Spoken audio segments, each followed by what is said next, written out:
All right, well, welcome everybody to what was previously known as Impact CatChat. We first want to give a shout out for our new name change. We are the Wild Exchange, or WildX for short, and Wild stands for Weekly Insight, Listening, and Dialogue, and that's what this conversation is about, to present different topics around race and social justice so that we can have an open dialogue about those and support each other in our various stories. The reason why, I'll give a shout out for the name change. The reason why we changed the name is because we had actually borrowed CatChat from the basketball team. And we thought, oh, it'll be so different because they call their pregame talks CatChats, and we're going to call it Impact CatChat. It's going to be fine. But as it turns out, everybody calls it CatChat, and so we'd really absconded with the name. So we are giving it back to the basketball team and appreciate the loaner on that.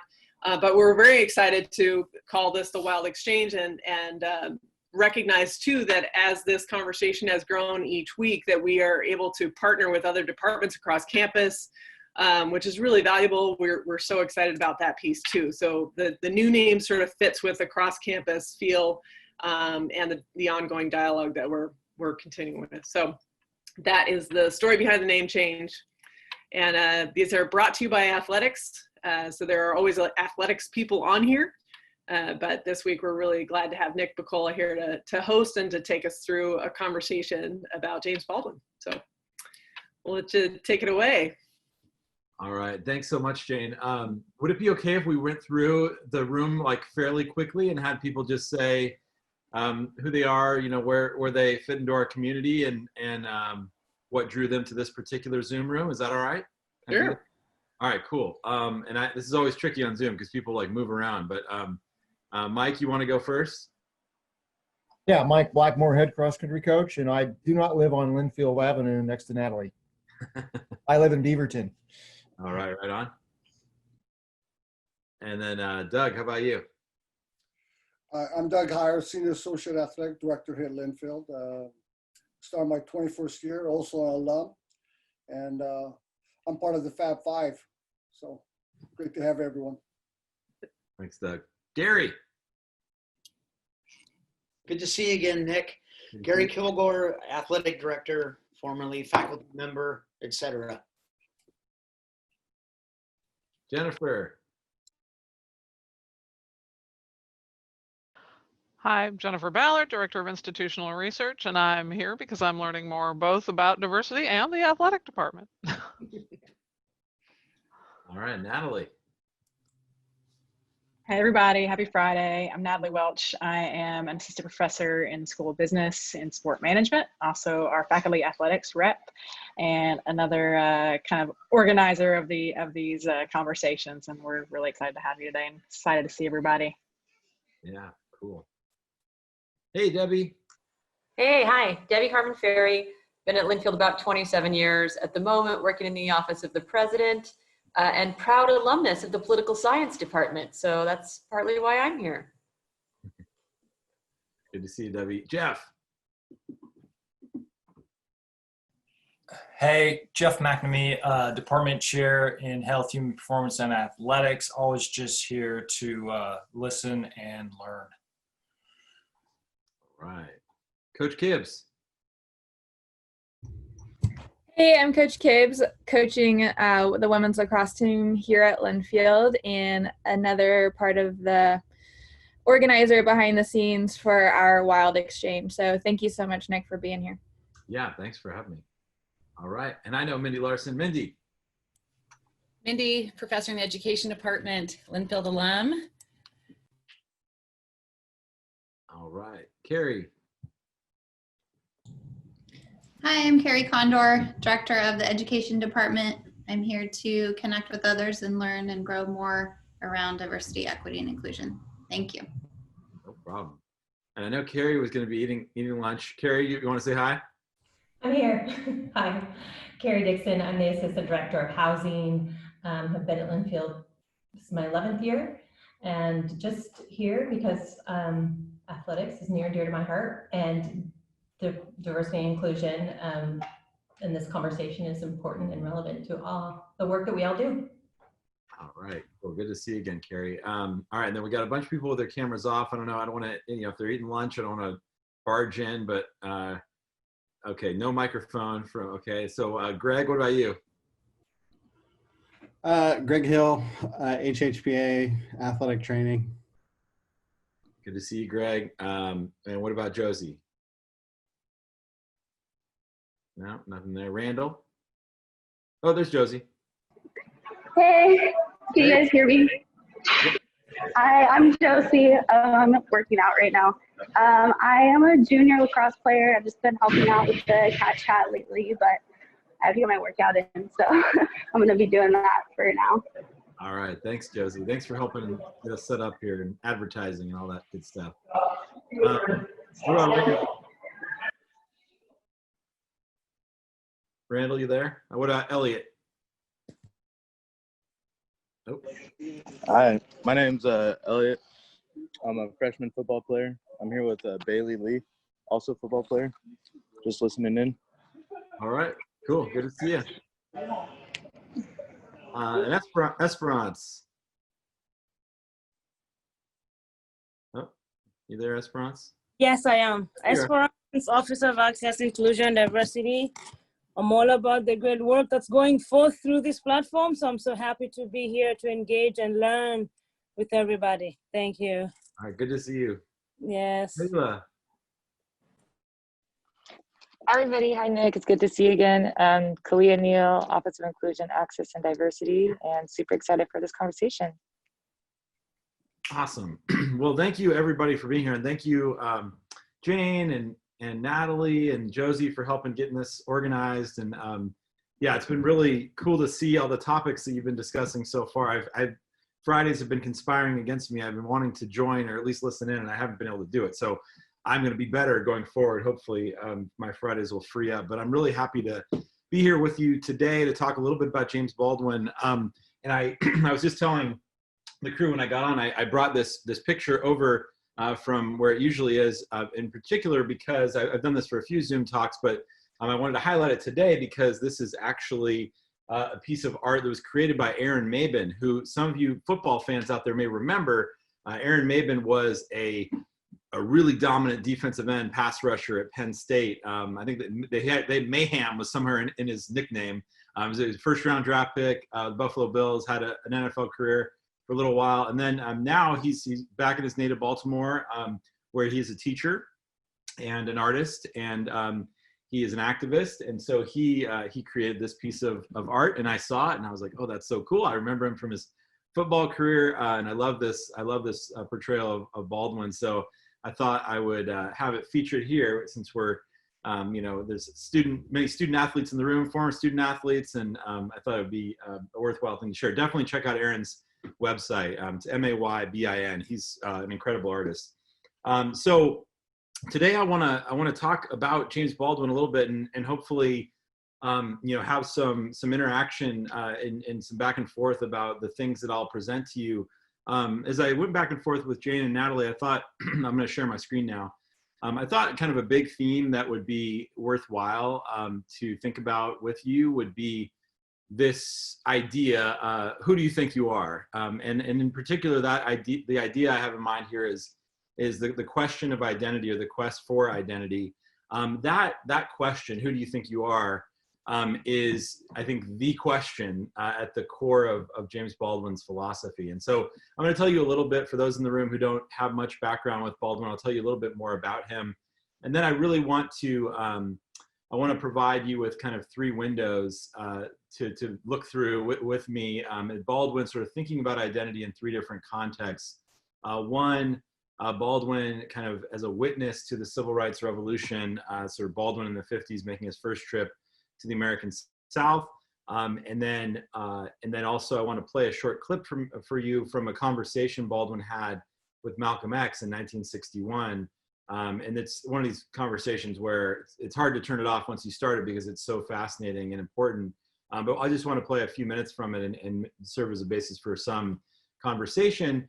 And then I also want to provide a sense of Baldwin as somebody who was trying to take apart, trying to challenge the fortress of white supremacy, and sort of give you a sense of Baldwin in his kind of radical confrontation mode, for lack of a better phrase. And so I thought those could be kind of three pieces that we could discuss. And certainly as we go along, this is an informal kind of setup. So as we go along, if there's particular questions that pop into your head, excuse me, pop into your head, let me know. You can raise your Zoom hand, or you can interrupt me or whatever, or just, you know, if you take note of things that I say as we go along, we'll leave plenty of time for Q&A, and so we can go back and forth. So just take note of things you want to talk about.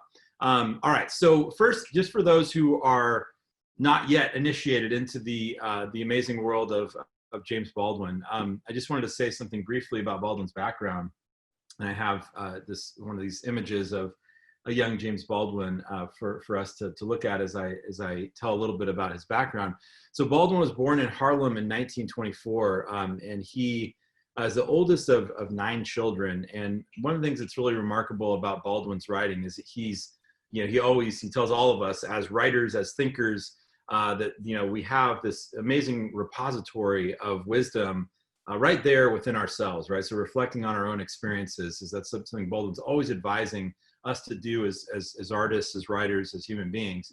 And so Baldwin, as he describes in his writing what it was like to live in Harlem in the 20s and 30s, he really describes sort of profoundly, I think, the experience of what life was like for him and for his family, sort of at the margins of the society. So one of the terms that comes to mind is the term domination. I mean, Baldwin really describes the ways in which his life, the life of folks like him, were dominated by all these forces around him. And so he talks about the domination that sort of was obvious, right? He talks about domination with the human face, police officers, landladies, landlords, insurance agents, of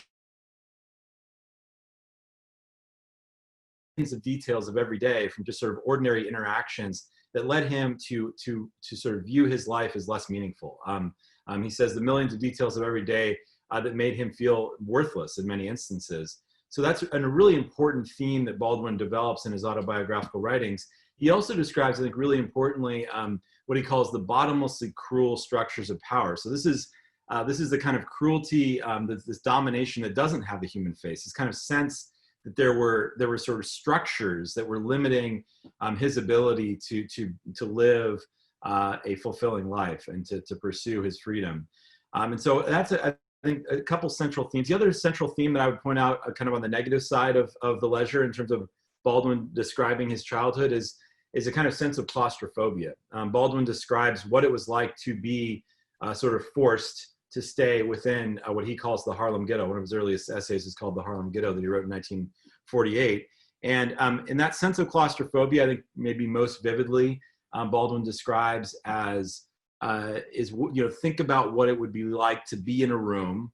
And some of us can, maybe have experiences that we can relate to this, to be in a room with no windows, and you're in a bed, you're sharing a bed with 6 of your siblings, right? So Baldwin says that kind of sense of claustrophobia is one that marked his childhood. The other thing I want to sort of point out about this Baldwin kind of, the sort of early Baldwin that I think is really important, is that it's not just a story of domination and claustrophobia and despair. It's really important, and I think this is there's an important lesson in this for all of us, is that Baldwin is really careful to say that in that context, one of the things that's so crucial is that we also identify the resistance, the resilience, the creativity, the joy. So in the face of that domination, Baldwin describes those around him who in a variety of different ways are pushing back against this domination that they're experiencing. And so there's so many examples of that Baldwin gives. I mean, from the most sort of simple, a rent party, with he talks about the food and the music and the kind of sense of a kind of vibrancy, a lust, sort of a love for life that was present in these moments. And he says, in those moments when I saw that in this community that was marginalized in so many ways, it gave me a sense of what was necessary in order to survive and flourish in this world. And so I also want to highlight that.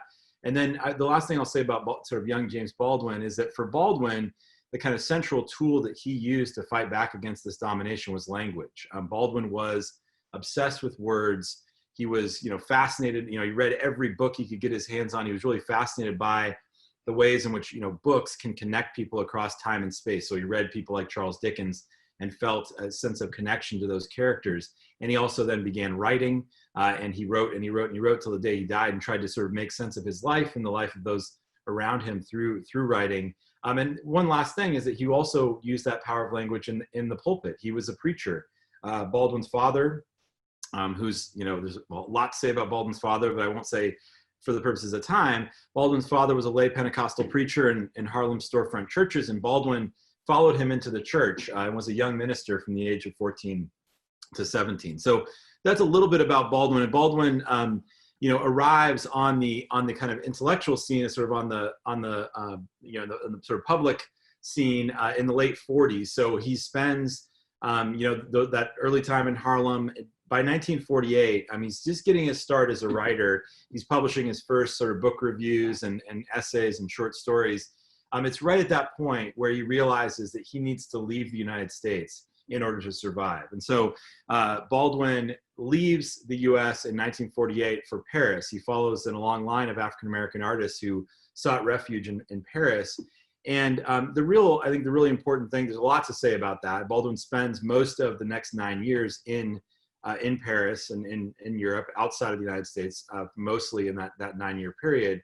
And really Baldwin is trying to find himself. He's on this quest, as he said, to find out what it means to be an honest man and a good writer.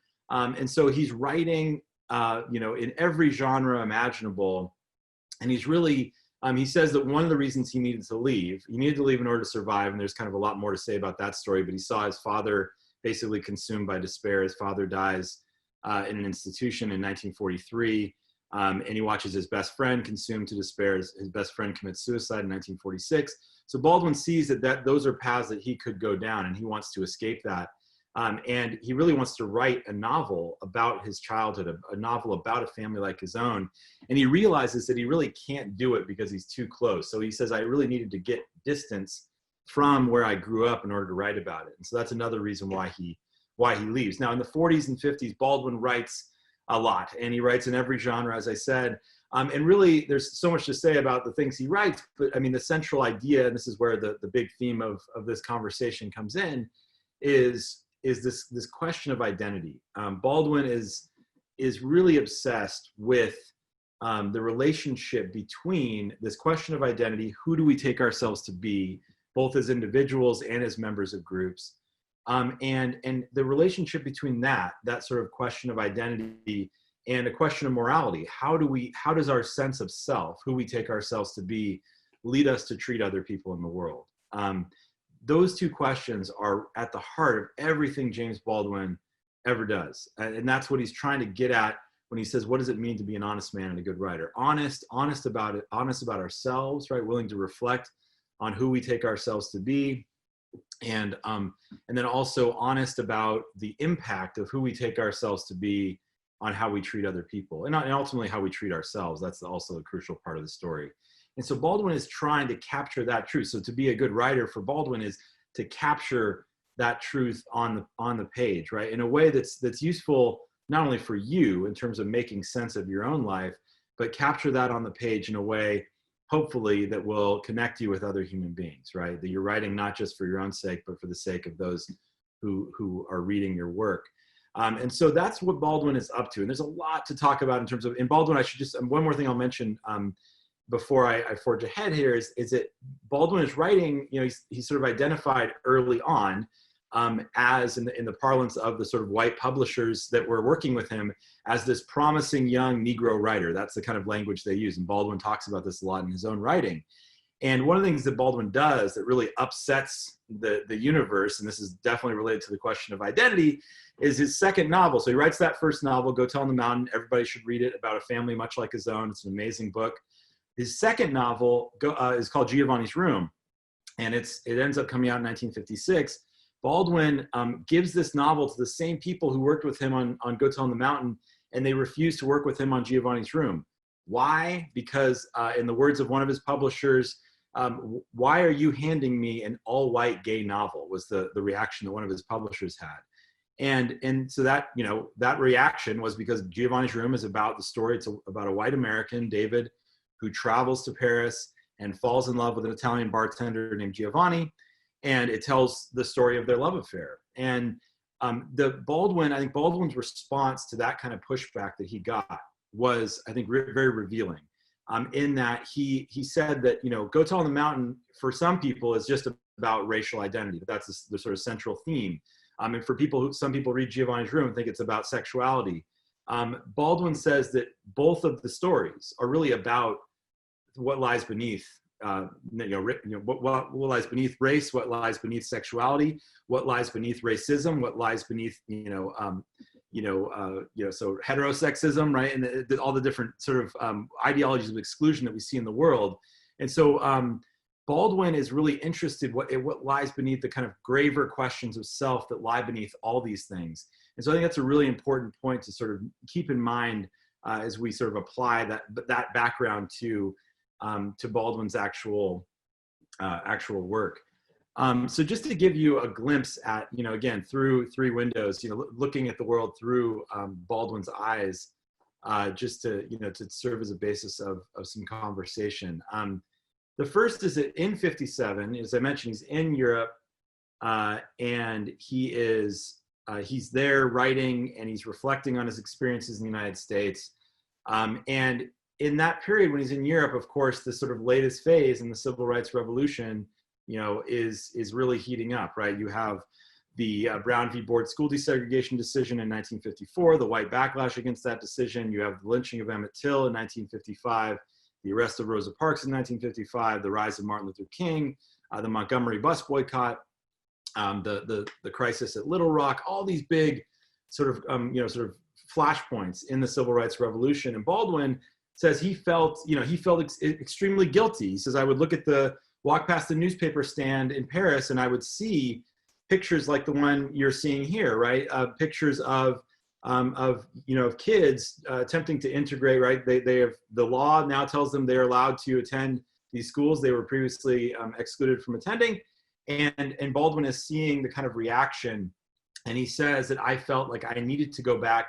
I needed to bear witness to this revolution. And so probably one of the most powerful, you know, pieces of Baldwin's, as I was writing this book, The Fires Upon Us, one of the most powerful moments for me as a writer was sort of thinking about Baldwin in the fall of 1957. He is sitting in the living room of Gus Roberts, who's a 15-year-old kid who's the first African-American student at a previously all-white school in Charlotte, North Carolina. And Baldwin is sitting in this living room. And one of the things that's really fascinating about Baldwin's writing about the civil rights revolution in this period is that he wants to think about it through a very different lens, right? So what interests him is he's sitting there with this 15-year-old kid and he wants to try to understand and communicate to his reader what the world looks like through the eyes of this 15-year-old kid, the only African-American student in this previously all-white school. He wants to know what it was like for Gus, this young man, to approach his school on the second day and see a barricade, a human barricade of his white classmates there arm in arm to keep, forming a barricade to keep him out. He wants to know what it's like for Gus to be subjected to physical and verbal assaults on a daily basis in his school. And he asks this question, right, this haunting question. He says, what I really wanted to know is how Gus confronted what was undoubtedly the most difficult moment in his day. The morning when he wakes up, opens his eyes, and realizes it all has to be gone through again. That's the kind of, Baldwin wants us to think about this, the civil rights revolution. There's all these big legal questions, all these big political questions, all these big historical questions that can occupy our minds as we reflect on something like these early phases of school integration. But Baldwin wants us to look at the world through the eyes of somebody like Gus. And I think that is a really powerful lesson for all of us, right? In thinking through these big political crises that we're having, right? We're still having a lot of these same conversations. Baldwin really always wants to be there to say, we can have a big discussion about electoral politics, about court decisions, about this or that, and those things matter a lot. But he also wants to always be there to say, I want you to think about the world through the eyes of Gus, right? I want you to think about the world through the eyes of somebody who's literally on the front lines of this revolution. And Baldwin also in that conversation, you know, he talks to Gus for a little while. Gus is being rather reserved. He doesn't want to share very much. And Baldwin realizes fairly quickly the reason that Gus is being so quiet is because his mother is in the room. And his mother is one of only a few dozen African-American parents who even applied for this school integration program. This is a city at the time that had over 50,000 African-American people. Only a few dozen parents even applied for the program. And so Baldwin knows, right? I mean, he has this conversation with her. You know, Gus's family doesn't have very much, but they sure had a lot to lose, right? Just by putting their name on that piece of paper. And so Baldwin wants to try to get a sense from her of how she bears the weight of that, right? Of sending Gus, in some sense, marching toward that white barricade. And Baldwin was always, as the oldest of 9 siblings, was always really fascinated by and haunted by what the world looks like through the eyes of a parent like Gus's mother, right? How does she confront what Baldwin calls the impossibility of trying to, you know, arm her son with enough protection that will keep him safe in a hostile world? Because she knows that she cannot keep him safe. And Baldwin says there's nothing quite like the feeling of sending someone we love out into a world knowing we cannot protect them. All of us can relate to that, right? So Baldwin wants us to think about that. What does the world look like through her eyes? And then he goes from there, talking to Gus and his mother, to talking to the young white principal of Gus's school. And this is, again, a sort of a really, you know, incredible moment, I think, for us to think about, because Baldwin is doing something in this scene with the principal that I would call kind of radical empathy, right? Baldwin has every reason to, you know, walk in that room, and, you know, I think he kind of says or indicates, implies that earlier in his life he would have walked in that room looking for a fist fight.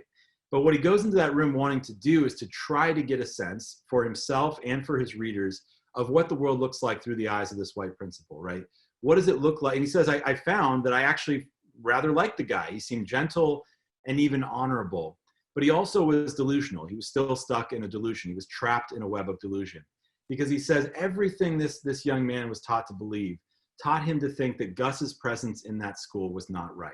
So now he's in this role where he's being asked, he's being told, not asked, he's being told by the federal government that he needs to provide Gus with protection in this school.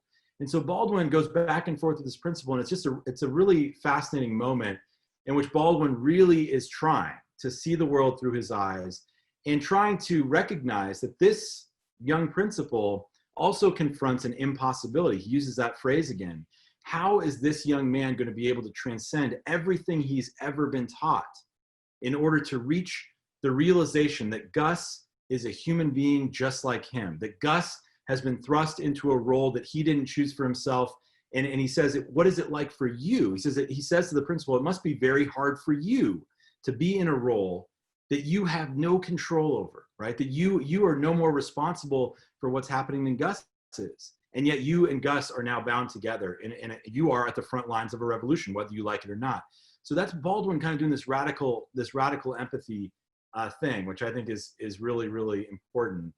And so I'm going to try to shut up pretty quickly here. So we have, you know, about half the time left for conversation. Let me just, I just want to contrast the radical empathy thing for a minute. I'm just going to skip Malcolm for 1 second here. And say there is this other side to Baldwin. I don't want to, you know, sort of the message to be that radical empathy is enough, because I don't think Baldwin thinks it is, and whether or not we think Baldwin is right about that, we can discuss. But Baldwin, you know, he has these moments of radical empathy like the one I just described, but he also has these moments of radical confrontation. For Baldwin, that young principal, is caught up in a web of delusion that he doesn't really understand. It's everything he's ever been taught. But Baldwin also wants us to recognize that there are some people who are weaving those webs. And so the example I like to give is an example from late 1962, a few years later after the incident I just described.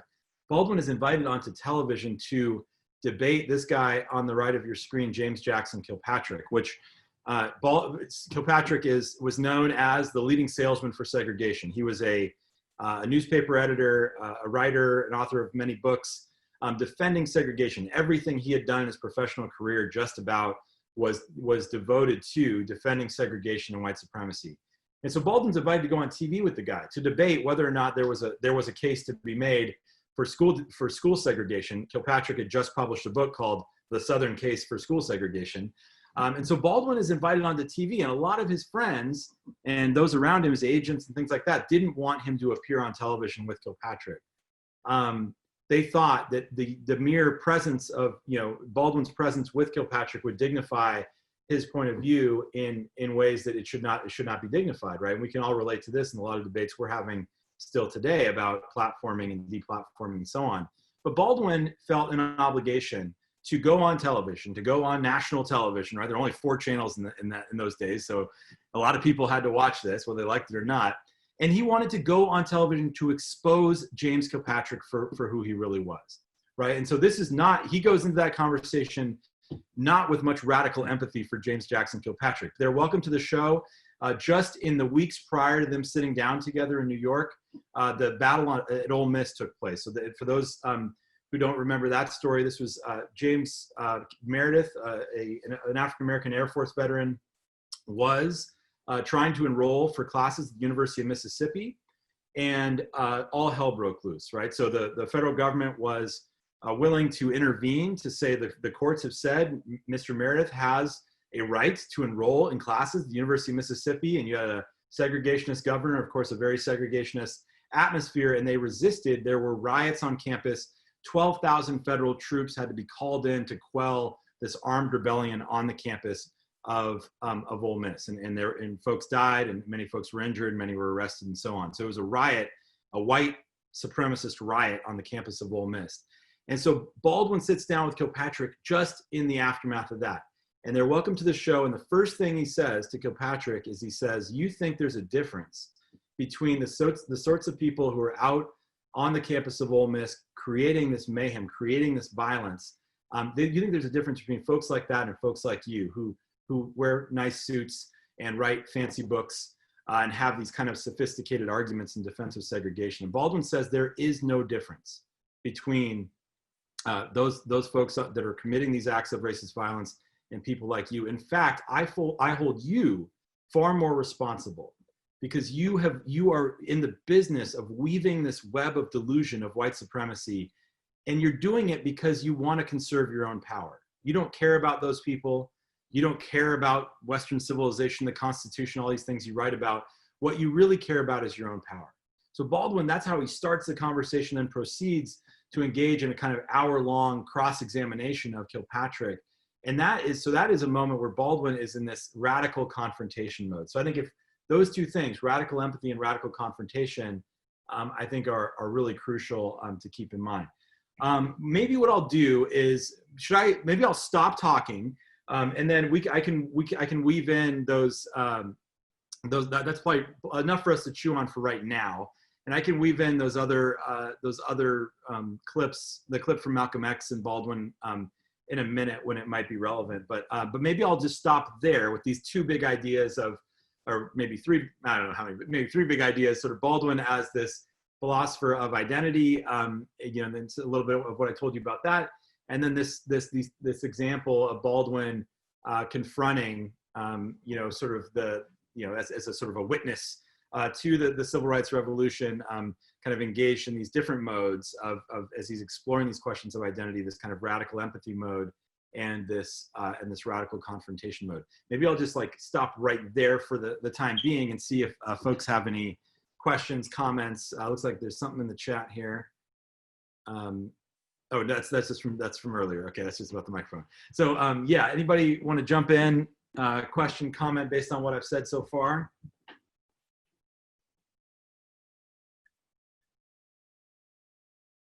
I've always been fascinated about this radical empathy. Can you talk more about it?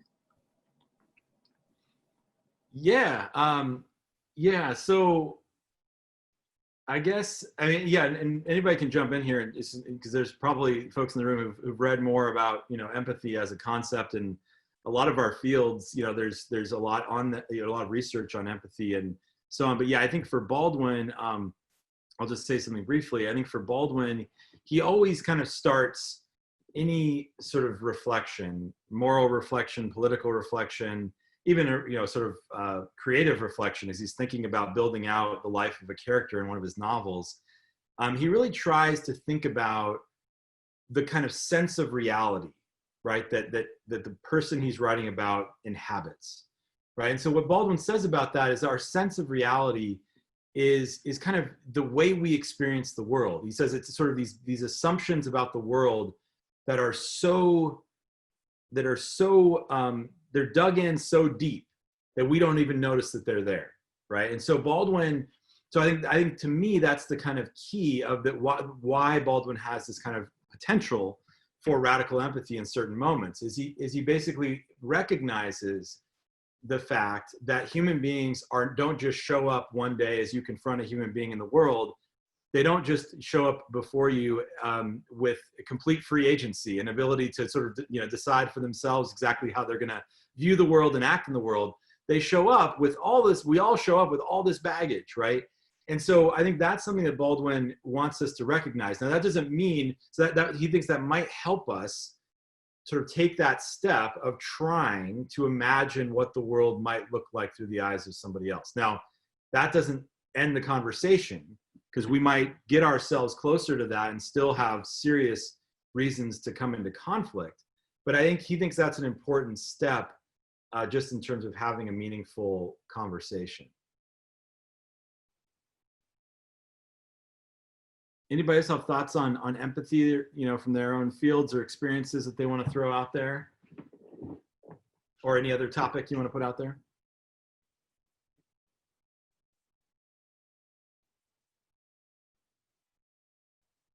No. Okay, well, let me just play the Malcolm X Baldwin clip. I'll play that, and I want you to sort of think about on this question of identity. I'll go back this one. So Baldwin, just to set this up a little bit, and we're sort of going a little bit back in time from the Kilpatrick encounter. Baldwin meets Malcolm X in 1961.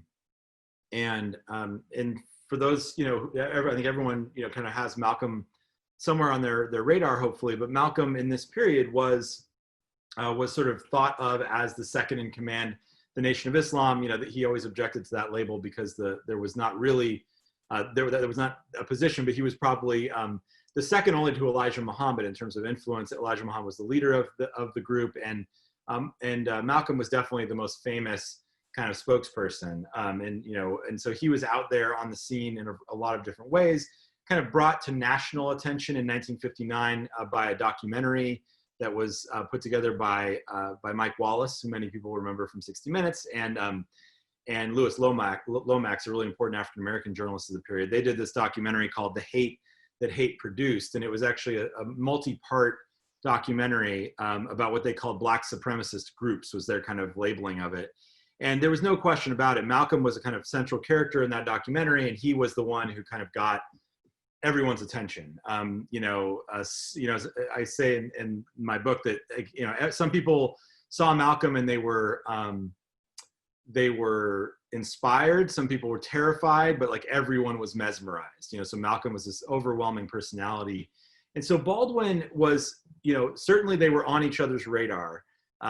Early on. And in the early 60s, they were actually invited to, in some ways, debate. I don't quite call these debates, they're sort of discussions where Baldwin is being invited in as somebody who's sympathetic to some of the sort of early student protests, the sort of student sit-in protests in particular. And Malcolm is being brought in as a critic of those folks. And I'll tell you, and you'll see why in a minute, but Malcolm is skeptical of integration as a goal, and he's skeptical of this idea of sitting in or passive resistance or nonviolent resistance as a means to that goal. So I'll just play a little bit of this clip, and you'll hear Malcolm talking first, and then Baldwin will come in a few minutes into it. So let me just see if I can do this right. Whoops. All right. There we go.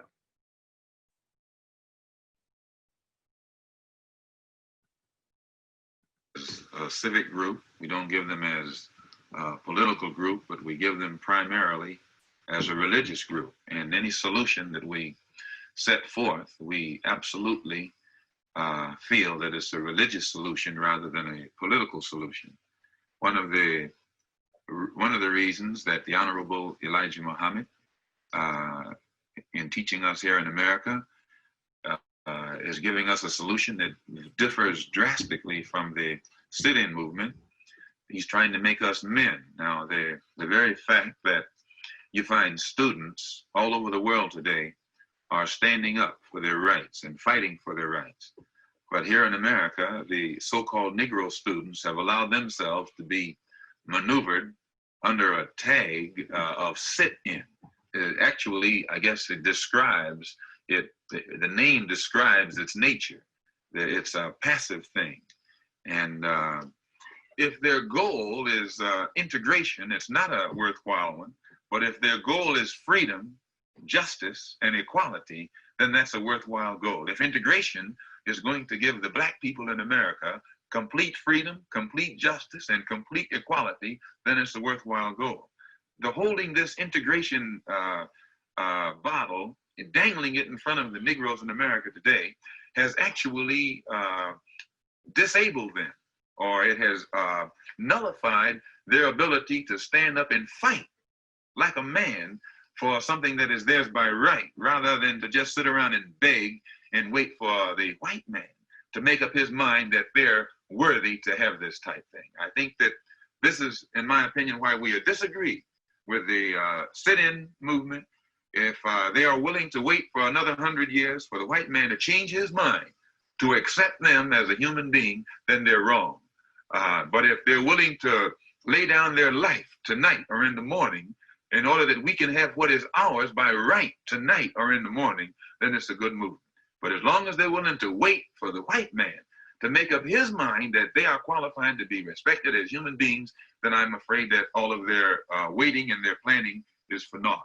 As Thurgood Marshall said on New Year's Eve, the Supreme Court brought about the desegregation decision, I think 6 or 7 years ago, and there is only 6% desegregation in America right now. We don't call two students, Black students going to University of Georgia integration, nor do we call 4 children, Black children going to school in New Orleans integration, nor do we call a handful of Black students going to school in Little Rock integration. If every Black man in the state of Arkansas can't go to any school he wants, that's not integration.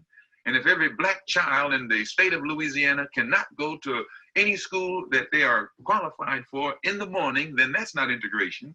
And likewise with Georgia and any other state in America. It's no integration with us until the entire thing is laid on the table, not 100 years from now, but in the morning. And at the rate that the NAACP, CORE, and the Urban League is willing to accept the change of attitude in the white man's mind, we who are Muslims feel we'll be sitting around here in America for another 1,000 years, not waiting for civil rights or something like that, but even waiting to be granted the rights of a human being. I have the feeling that a great many words have been floating around this table, which need to be redefined. And that, by the way, is the problem I think which facing this entire country. Now, I don't agree with Mr. X about the sit-in movement, and I do know something about the war, the incipient war between the students and some of the leaders. I know the gap, the enormous gap between the NAACP and the children in the South. I don't agree that the sit-in, I don't agree that it is necessarily passive. I think it demands a tremendous amount of power, both in one's personal life and in terms of political polemical activity, sometimes to sit down and do nothing or seem to do nothing. But finally, when the sit-in movement started, or when a great many things started in the Western world, it was not, I think it had a great deal less to do with equality than it had to do with power. And I do think we have to decide what we want, Now, what has happened in the world in relation to Black people is not that white people have suddenly changed or become more conscious of a Black man's humanity. What has happened is very simple. The white power has been broken. And this means, among other things, that it is no longer possible for an Englishman to describe an African and make the African believe it. It is no longer possible for a white man in this country to tell a Negro who he is and make the Negro believe this. The controlling image is absolutely gone. Now, it seems to me the responsibility which faces us then, the question which faces us, which faces me in any case, is since there is a distinction between power and equality, there is a distinction between power and freedom. And I know that in terms, for example, of Africa, that an African nation cannot expect to be respected unless it is free. I know that unless it has its political destiny in its own hands, which is what we mean by power, there is no hope that the English will deal with an African nation they will deal with an African nation as a subjugated nation as long as it is in fact subjugated. Now, this is not quite the same situation that we face here in America as American Negroes. I can see that I might very well, for one reason or another, leave this country tomorrow and never come back. But this will not make me, I will not cease to be an American Negro for this reason. And the history of our history in this country is something that I think we have to face, especially since we're demanding that white people face it. And whether...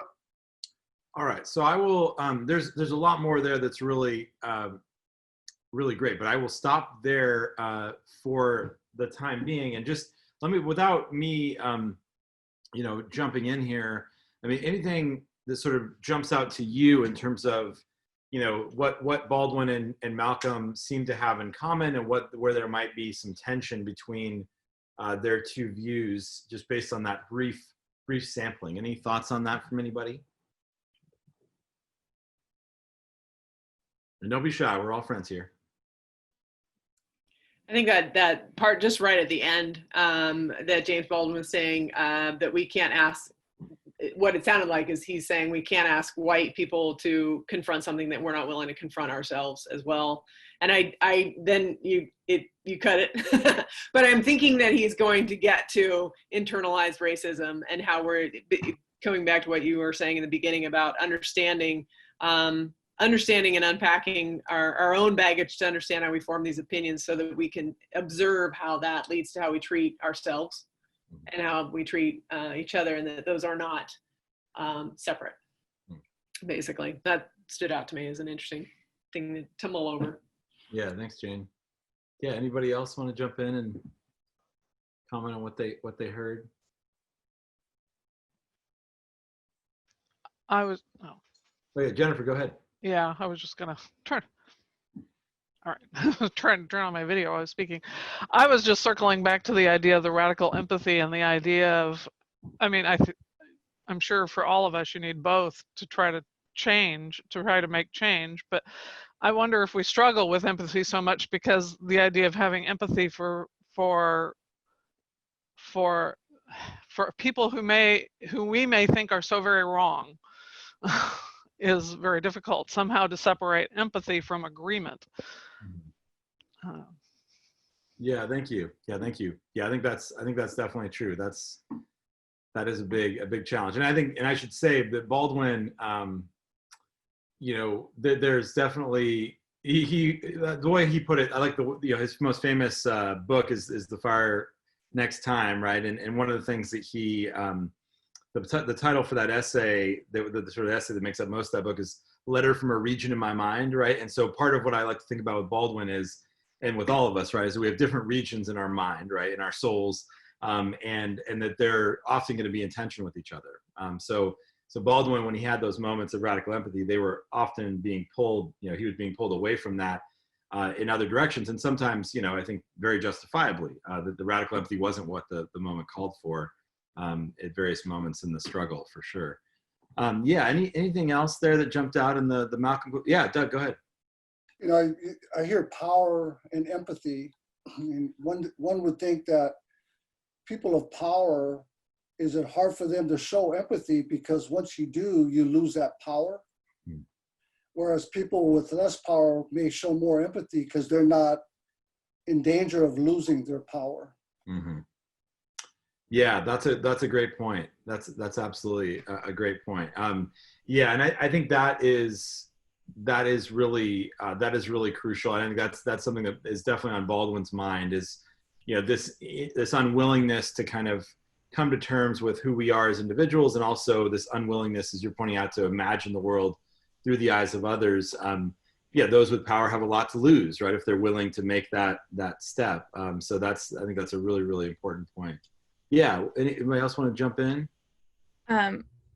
talking about the, like that piece of power where I think with Malcolm X, power looks a lot different in terms of like taking something, and Baldwin's more in uniting to overcome. And I was just kind of on my phone doing a little quick search between Malcolm X and Baldwin as well. And one of the quotes that I came across was, Baldwin said, "Maintaining calm in the face of vitriol demands a tremendous amount of power."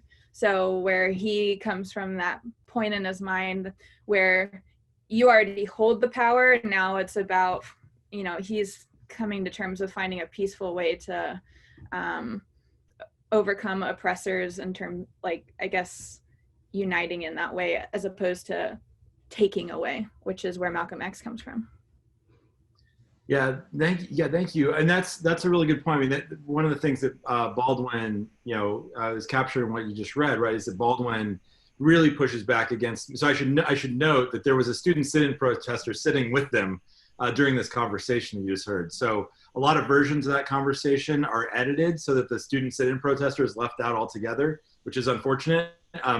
But yeah, the student sit-in protester, you know, Baldwin is, one of the things he wants to say is that to Malcolm is that if your conception of courage isn't broad enough to include the courage that it takes to show this kind of restraint in the face of violence, then your conception of courage is too narrow. And so that I think is crucial. And then one thing that happens after that's sort of related to this, I'll just highlight later on in the conversation, Malcolm makes a point that he made all the time, and that, you know, Baldwin on some level agreed with, which is that basically Malcolm points out that when white people are, you know, sort of using force in defense of their freedom, they're celebrated, right? So he gives the example of Patrick Henry and says, "Give me liberty or give me death." You know, that's celebrated as a heroic thing. But Malcolm points out that when Black people are, you know, are saying the same thing, the reaction is much different, right? And that is, we can give a lot of different examples beyond the African American experience. And so what Baldwin says in response to that is, yes, that's true, but he also wants to point out, Baldwin says, "I've always thought of Patrick Henry as a thoroughly mediocre man. I want to do better than Patrick. I want to be better than Patrick Henry. And I think we should all try to be better than Patrick Henry." And, you know, of course, there's good reasons to you know, agree with Baldwin on that. So yeah, and Baldwin, that very first line in the conversation, he says, "I think we need to redefine a lot of our concepts." That was always crucial to Baldwin, is we have to try to imagine, not just understand for the world as it is, but try to imagine what it might be. So yeah, thank you for that. Yeah, anybody else want to jump in on that or anything else from the conversation? We still got a few minutes if others want to introduce any other topics. I just noticed how gendered Malcolm X's language was too, about action. I thought that was really interesting. Yes, thank you, Carrie. Yeah, that's one of the things that, as I was taking notes, you know, on this listen, right, this idea of make us men, right? Of course, the kind of the ways in which, you know, a kind of a particular conception of masculinity was central to, you know, Nation of Islam doctrine, but also to, you know, to Malcolm's worldview at that time, and you know, and Baldwin is definitely the kind of thinker who wants to complicate that, challenge that. Although I will say, although I'm, you know, often saying really nice things about James Baldwin because I think he's right a lot of the time, Baldwin himself, who, you know, had all sorts of reasons why, you know, in terms of his own, you know, personal, you know, identity and so on, to sort of push back against certain kind of languages and vocabularies of patriarchy. There are moments when even Baldwin has, you know, the Cambridge debate, you know, that I wrote about, like, you know, Baldwin has this famous, you know, series of lines where, you know, he's using language that, you know, for our ears today is like, oh, like, you know, he's talking about, you know, my home and my woman and my children, you know, and there's this kind of possessiveness of it. So yes, I think that's really important. But one thing that Baldwin definitely wants to push Malcolm on, and they ended up really having a tremendous amount of respect for each other, and Baldwin really loved, I think they loved each other in a fundamental way. But this was a point that they definitely pushed back and forth on, because Malcolm really did have this conception of masculinity that, you know, Baldwin wanted to complicate in most ways. yeah, anything else that jumped out to people they want to highlight from either the clip or from earlier in the conversation? I have something. Yeah, Rosie. So I thought it was interesting when you were talking about like empathy and like looking at the world through Gus's eyes, or James Baldwin was saying that, because I find it a lot with my friends and like some people in my life, how they don't want to get involved in politics because it's dramatic or whatever. But it's because they're fairly privileged people, and so it doesn't really apply as much to them. And so I thought it was interesting. You gotta look at it through somebody else's eyes.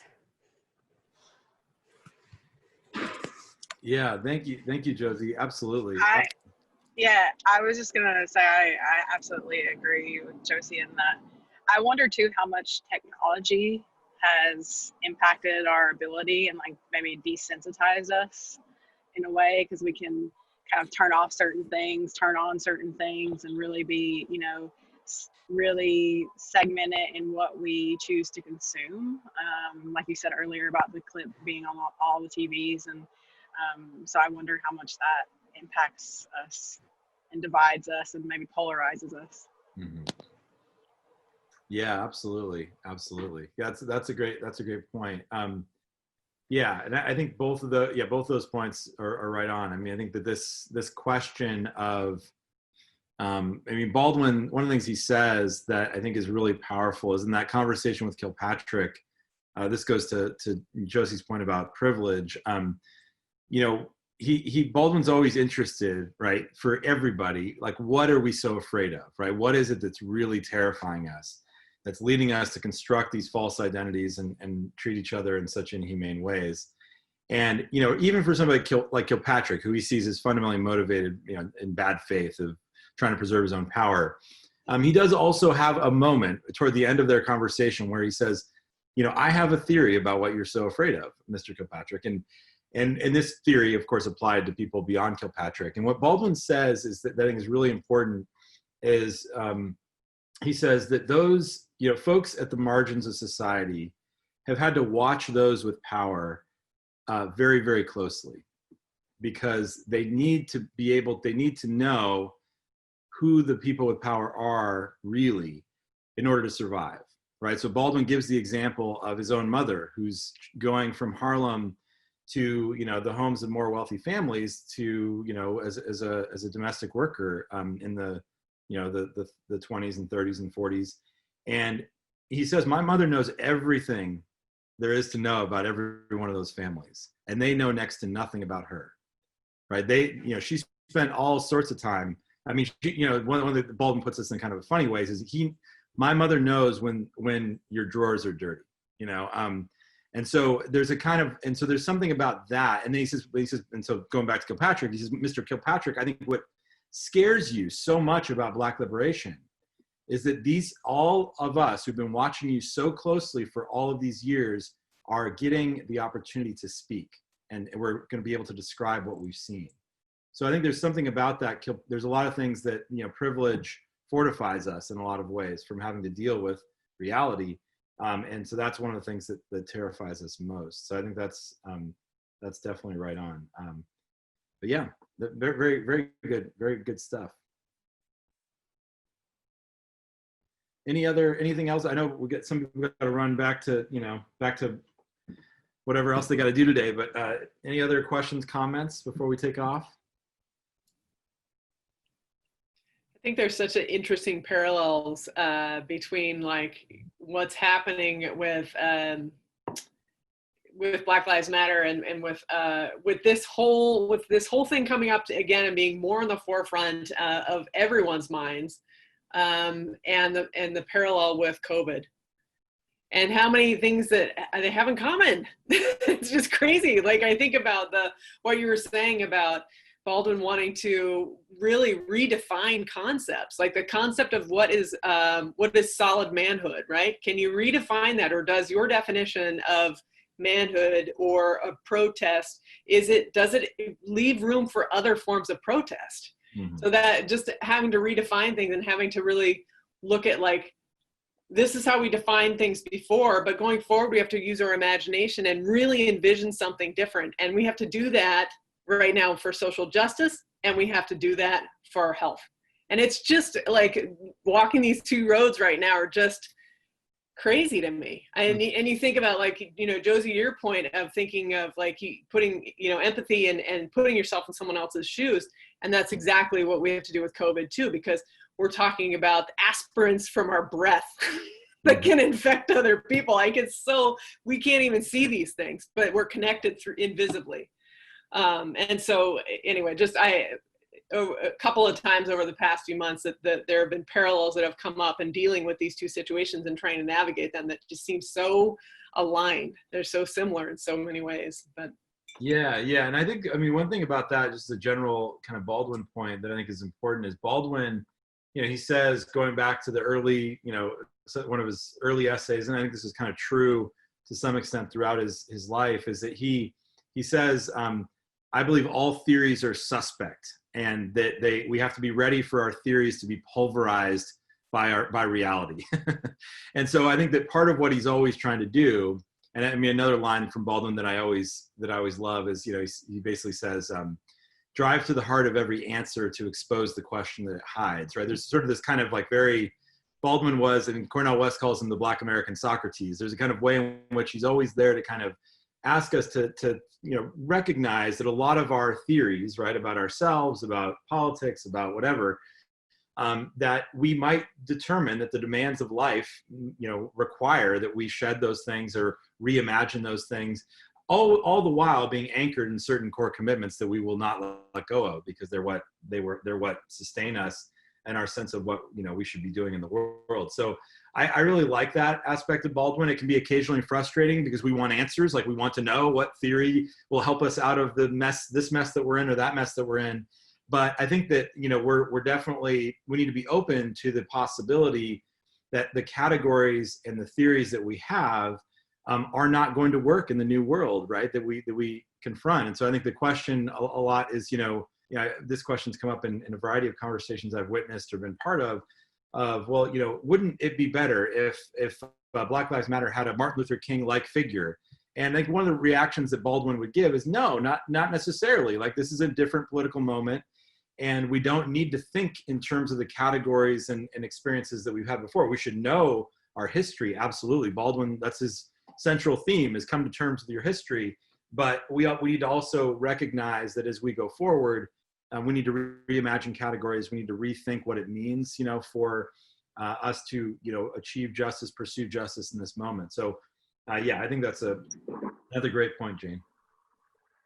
I agree with Jane 100% always, you know, but I love what you were just saying, Nick, about like how, like, does this moment need a Martin Luther King or a James Baldwin? Because I struggle personally with like representing, you know, Native Americans, or like, you know, I always say, you know, I'm just one person. I don't represent even my tribe. I just represent myself. And so that's why I always am so fascinated by these figures that are held up in this way for movements and for just society in general. And so I think that's super fascinating. And I love what you were saying too about, you know, with Baldwin and the things that he makes us reconsider and rethink, because I think a lot about decolonization, and I think that aligns so much with what Baldwin is asking us to think bigger pictures. Like, ultimately, why are things the way that they are? You know, like why are these systems, and why can't we change them? And I think that's super inspiring. I was also curious why we have you. I don't know if you're a sports fan, but how do you feel about just what's been going on lately, and you know, with social justice movements, and because I think sports is one system I think that is long overdue for a lot of reckoning, and I'm kind of interested to see what your thoughts are at the intersection. Yeah, I'm a huge sports fan, and yeah, there's definitely a lot going on there for sure. But yeah, I mean, I think Baldwin, you know, to bring Baldwin into this, I mean, one thing I was thinking about is I watched, you know, the NBA playoffs, and you just had this overwhelming, you know, kind of branding shift, right? I get, for lack of a better phrase. And of course, on one level, it's great that happened. On the other hand, the kind of Baldwin in me, had this moment where I thought about in the aftermath of, so in spring of '65, when President Johnson gave one of his speeches on voting rights, right? So this was in the aftermath of, I think it was in the aftermath of Bloody Sunday. And one of the things that happened in that speech, and this is just one, I think a parallel maybe, is that you have President Johnson, in that speech say, we shall overcome, right? And so for a lot of people, it was kind of like this moment of we have this major corporate shift toward, Black Lives Matter all of a sudden. So for a lot of, for on some level, that's good, right? On some level.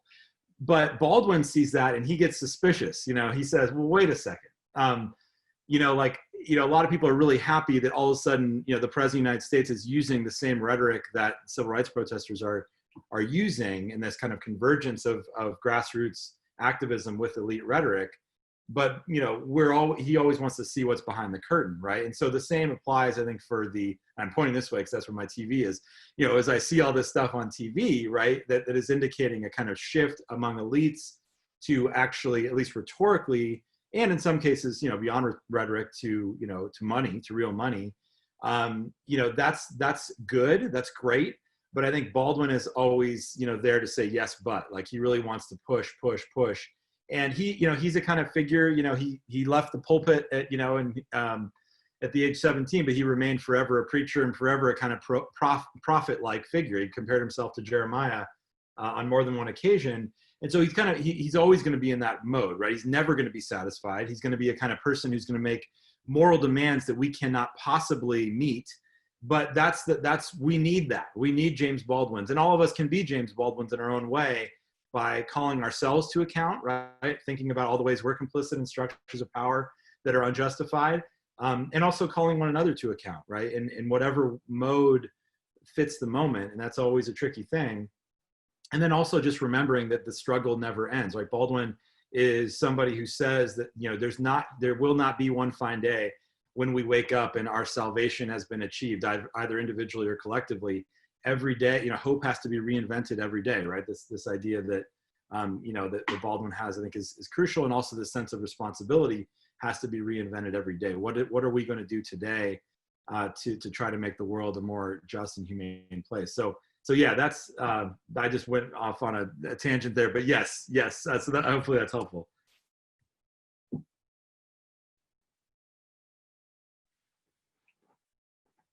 All right, crew. Well, if anybody, and obviously I'm around. So I do these Zoom talks. I did a Zoom talk yesterday, the day before, and I can't really say to all those people, hey, just we can talk again. We can have a physically distanced coffee together or a beer or something. But I can say that to all of you because I'll see you around.